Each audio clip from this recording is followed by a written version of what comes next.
আসসালামু আলাইকুম এভরিওয়ান। আজকে চলে এলাম উত্তরবঙ্গের ঐতিহ্যবাহী কালাইপুরি বা ডালপুরি পিঠার রেসিপি নিয়ে। এটি ঝাল পিঠার আইটেম, তবে মুচমুচে আর ঝাল ঝাল হবার কারণে সব এলাকার লোকেরই এটা খেতে খুবই পছন্দ করে। পিঠার ভিতরে ডাল দিয়ে পুর তৈরি করা হয় বলে এটিকে ডালপুরি বা কালাইপুরি বলা হয়। ডাল ছাড়াও এই পিঠার ভিতরে কি কি দিয়ে পুর তৈরি করে খাওয়া যায় এবং খেতে খুবই মজার লাগে। আজকে আপনার সাথে রেসিপি শেয়ার করব এবং অথেন্টিক রেসিপি শেয়ার করব, কারণ আমার বাসা জয়পুরহাটে। প্রথমে আমি একটা মশলা তৈরি করে নিব। এই জন্য আমি এখানে আদা, রসুন, কাঁচামরিচ আর পেঁয়াজ নিয়েছি। কাঁচামরিচের পরিমাণ একটু বেশি নিতে হবে। এইগুলা আমি একসাথে সবগুলোকে ব্লেন্ডার জাগে দিয়ে দিচ্ছি। আমি যেভাবে এই পিঠা আপনাদের তৈরি করে দেখাবো, উত্তরবঙ্গের ঠিক একই পদ্ধতিতে এই পিঠাটা তৈরি করা হয়। সবগুলো মশলা আমি এখানে দিয়ে দিলাম। এরপর এখানে কিছু গোটা মশলা দিয়ে দিচ্ছি ছোট এলাচ একটা, দিয়েছি বড় এলাচ 2 পিস, দিয়ে দিচ্ছি দারচিনি আর 3-4টার মতো দিয়েছি লবঙ্গ।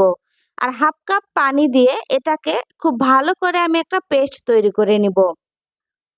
অবশ্যই কিন্তু এই প্রসেসে এই পিঠাটা তৈরি করবেন, তাহলে খেতে একদম উত্তরবঙ্গের জয়পুরহাট জেলার পিঠার মতো লাগবে।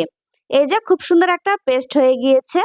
এরপরে আমি এখানে 1 কাপ মসুর ডাল ভিজে রেখেছিলাম। এরপর এটাকে খুব ভালো করে ধুয়ে নিয়েছি। এবার এটাকে আমি জাল করতে দিব।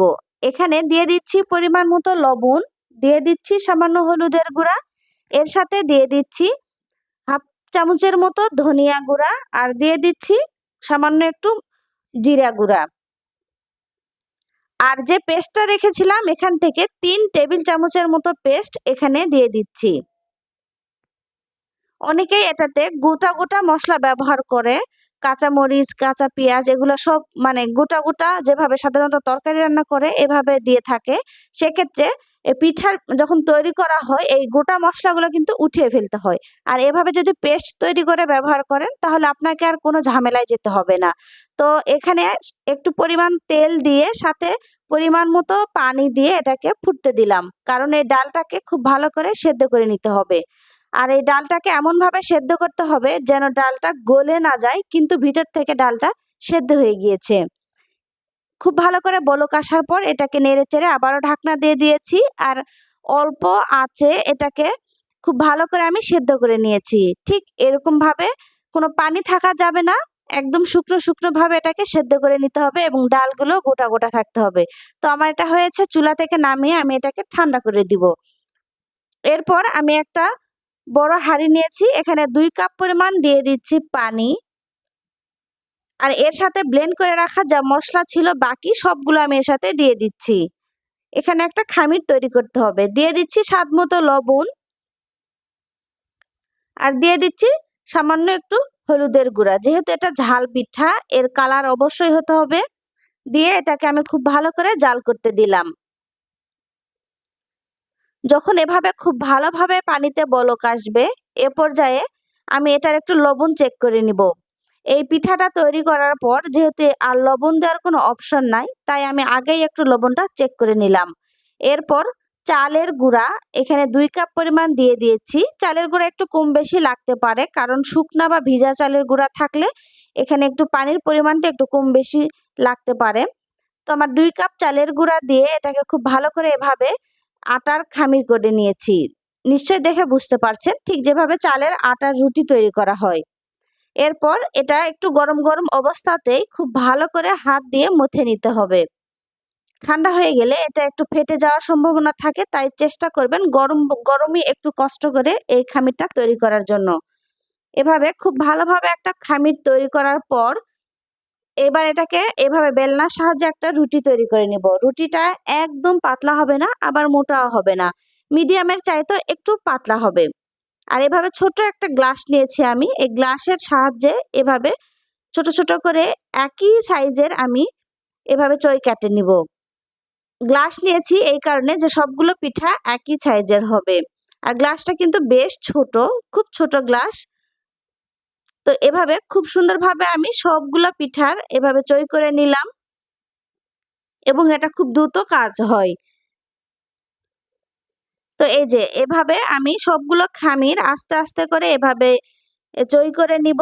এবং এই যে একটা খামিরের চই নিয়েছি, দেখুন এটাকে হাত দিয়ে আর একটু চেপে আর একটু পাতলা করে নিব। খামিরের এই চইটা কিন্তু খুব ছোট, যেহেতু ভিডিওতে বোঝা যাচ্ছে না। তো এভাবে 1 চামচের মতো ডাল এখানে দিয়ে দিলাম। ডালটা কিন্তু ঠান্ডা হতে হবে। দিয়ে এভাবে পিঠার 2 মুখ এভাবে মুড়ে আমি টিপে নিচ্ছি। ঠিক যেভাবে দুধ পুলি পিঠা তৈরি করে।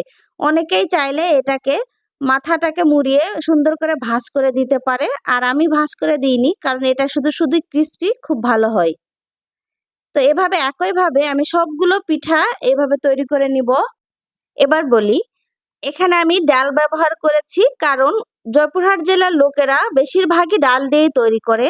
এছাড়া অনেকে শখের বশে এর ভিতরে কেউ আলু ভাজি দিয়ে থাকে। এবার কেউ আছে এর ভিতরে গরুর ভুঁড়ি, যেটা ভুঁড়িটা রান্না করার পরে জাল করে একদম শুকনো শুকনো করে এর ভিতরে দিয়ে তৈরি করে। তো সবগুলো পিঠা আমার এভাবে তৈরি করা হয়েছে। একদম ডুবো তেলে এগুলাকে মিডিয়াম হিটে ভেজে নিতে হবে।